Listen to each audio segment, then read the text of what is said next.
In a cave in southern China, miners once unearthed a handful of enormous teeth.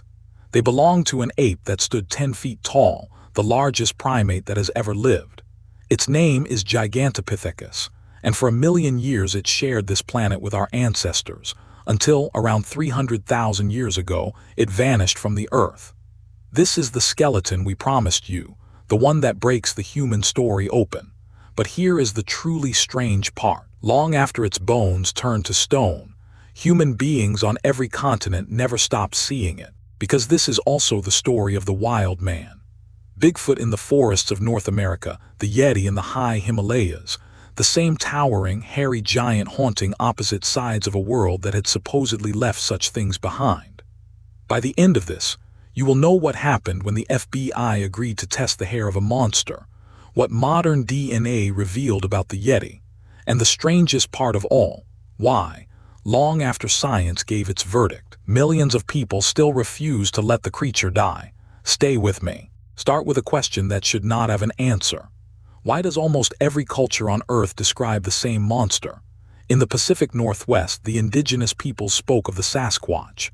In the Himalayas, the Yeti. In China, the Yurien. Across Central Asia, the Almas. In the Australian bush, the Yowie. Peoples separated by oceans and thousands of years, who never met, all describe the same thing. Something huge, hairy, upright, and watching from the trees. The Western obsession began on the roof of the world. In 1921, a British expedition scouting Mount Everest found strange tracks in the snow at 20,000 feet. Their Sherpa guides had a name for whatever made them.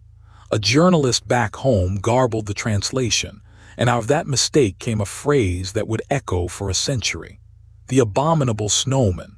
The legend now had a headline. 30 years later, in 1951, the mountaineer Eric Shipton was crossing the Menlung Glacier when he stopped and photographed something in the snow. A single, enormous footprint, crisp and clear, with his ice axe laid beside it for scale.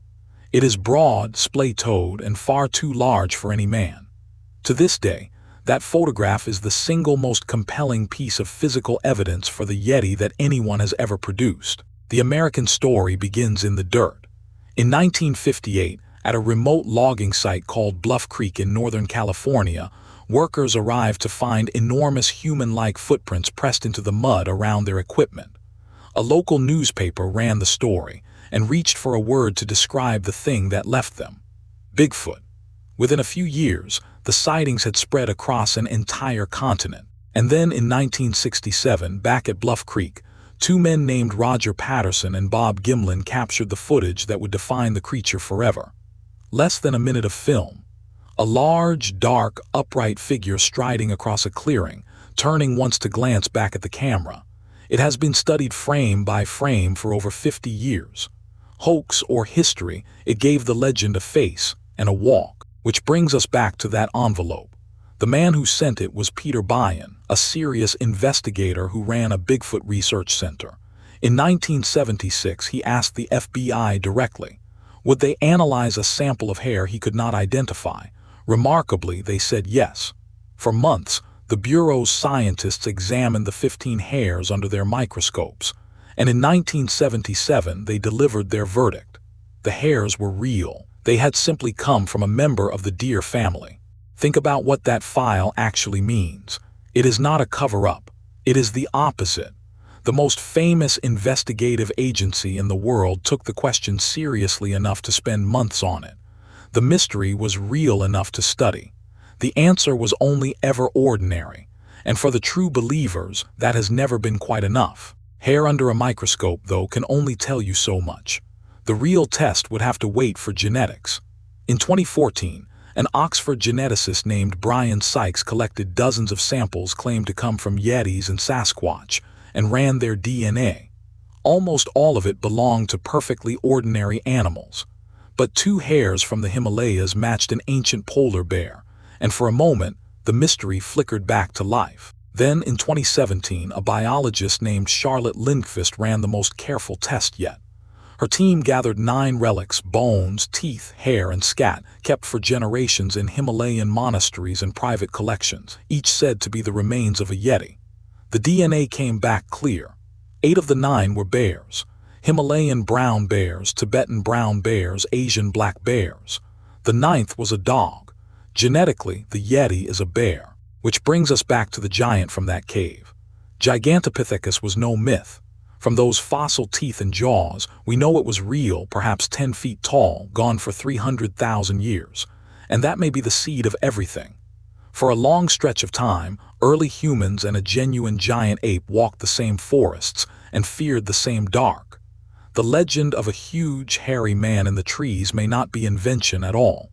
It may be memory, passed down across 10,000 generations, until no one recalled it was once true. So how does a creature that is mostly bears and memory keep getting seen? The answers are quietly human. A brown bear, mangy and standing on its hind legs, looks horribly like a man. A footprint melts and swells in the sun until it doubles in size.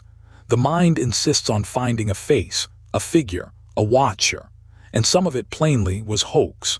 The Bluff Creek prints were later tied to a man and a pair of carved wooden feet. And yet, strip all of it away and the sightings still come. Tens of thousands of them year after year, from hunters and police officers and ordinary, sober people who swear they saw something cross the road. The legend does not survive on evidence.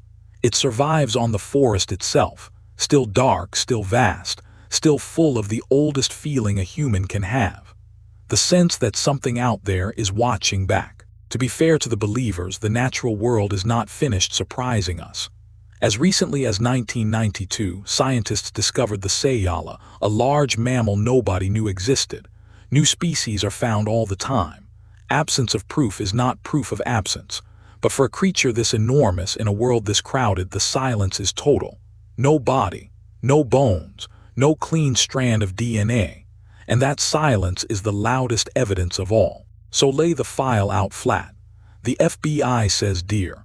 The DNA says bear.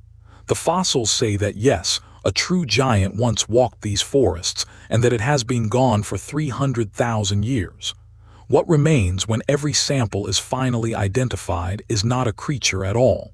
It is a need. Maybe that is what Bigfoot and the Yeti really are. Not animals, but the last refuge of our oldest fear.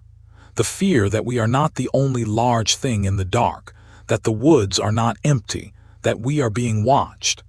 Every culture that ever stood at the edge of a forest built the very same monster, because every one of them felt the very same thing. The FBI found deer.